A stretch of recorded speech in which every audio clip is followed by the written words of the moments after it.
예수님. 오늘 독서와 복음 말씀을 한마디로 요약하면 이렇게 말할 수 있습니다. 지혜로운 사람은 진실한 삶을 사는 사람입니다. 지혜 독서 말씀은 지혜가 세상에 그 어떤 재물보다 귀하다는 사실을 전합니다. 지혜 독서 말씀은 하느님께서 우리의 모든 것을 알고 계심을 전합니다. 복음 말씀은 예수님을 따르겠다는 부자 청년을 떠나보내며 하느님 때문에 모든 것을 버린 이들은 내세에서 영원한 생명을 받을 것임을 전합니다. 오늘 복음에 등장한 부자 청년은 가진 재산이 많았습니다. 그는 풍족한 삶 안에서 행복을 느꼈고 이를 허락하신 하느님께 감사한 마음을 가졌습니다. 그래서 청년은 계명을 충실히 지켰고 예수님도 그런 청년을 사랑스러운 눈으로 바라보셨습니다. 그러나 청년은 자신의 행복에 받침목이 되어준 재산을 포기하라는 예수님의 말씀을 듣고 떠나갑니다.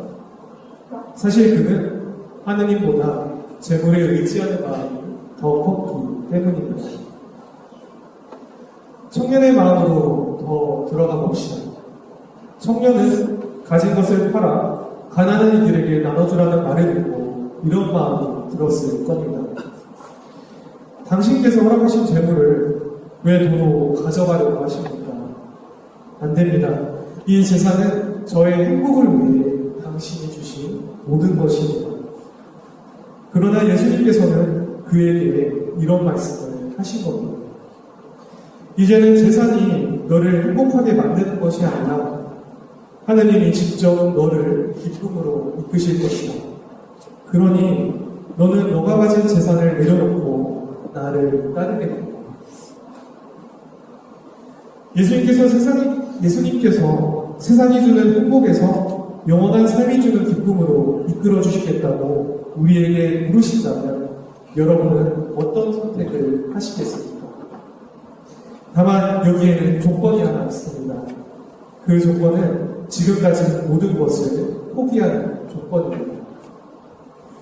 참으로 극단적인 조건이지 않을 수 없습니다.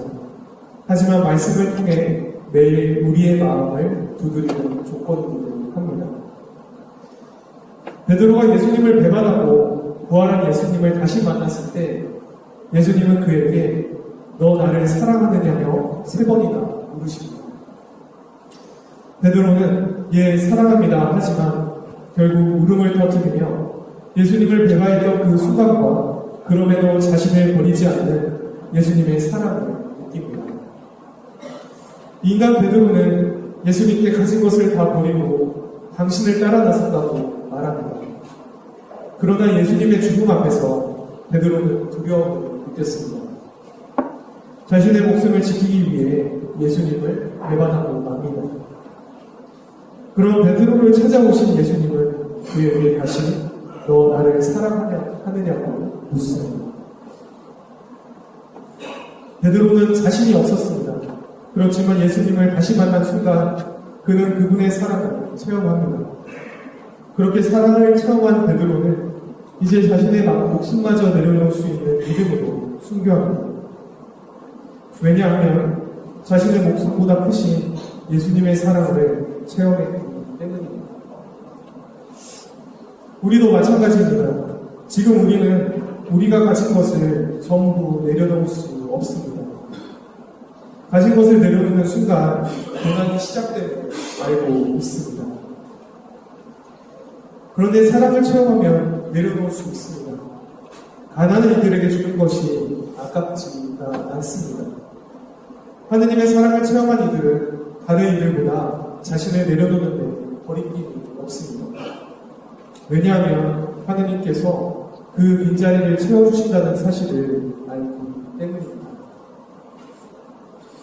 이곳 밴쿠버에 처음 왔을 때 그 첫날 주인 시부님께서 저에게 이런 말씀을 하셨습니다. 나는 너를 위해 심장을 내어줄 수 있는 사랑을 하고 싶다. 그 말을 듣고 저는 신부님께 왜 그러고 싶으시냐고 물었습니다. 그러자 신부님께서 다시 이렇게 말씀하셨습니다. 그런 사랑을 먼저 너가 체험해야지 너도 우리가 사랑해야 할 형제 자매들을 위해 심장을 내어줄 수 있는 사랑을 할 수 있지 않거든요. 아무리 옆에서 자신을 내려놓으라고 강요해도 우리는 결코 자신을 내려놓을 수 없습니다. 그러나 진실한 사랑은 자신의 목숨까지도 내려놓기로 합니다. 부모는 자식을 위해 자신을 내려놓습니다. 부모라서 내려놓는 것이 아니라 자식을 사랑하기 때문에 내려놓습니다. 사랑하는 형제자매 여러분, 자꾸 여러분 스스로 뭘 비우려 하고 내려놓으려 하지 않아도 됩니다. 이미 여러분은 여러분의 삶 안에서 누군가를 사랑하기 위해 많은 것을 내려놓고 살아가고 있습니다. 그러니 끝까지 사랑하는 이들을 마땅히 사랑할 수 있는 힘을 달라고 기도하십시오. 사랑만이 모든 죄악과 욕심을 내려놓도록 합니다. 그렇게 사랑은 모든 것을 가능하게 합니다. 그 사랑 안에는 하느님이 거처하십니다. 그래서 사랑은 불가능이 없습니다. 지혜로운 사람은 진실한 삶을 사는 사람이라고 말씀드렸습니다. 진실한 삶에서 우러난 사람은 언제나 하느님의 사랑을 체험하게 합니다. 거짓된 사람은 겉으로 멀쩡해 보여도 결국 그 사랑은 어떤 체험도 주지 못합니다. 그러니 우리 모두 지혜로운 삶을 살아갈 수 있도록 먼저 진실된 사랑을 실천할 수 있는 힘을 청하며 오늘 이 미사 중에 하나님께 그 힘을 달라고 정성껏 우리의 마음을 공헌합시다.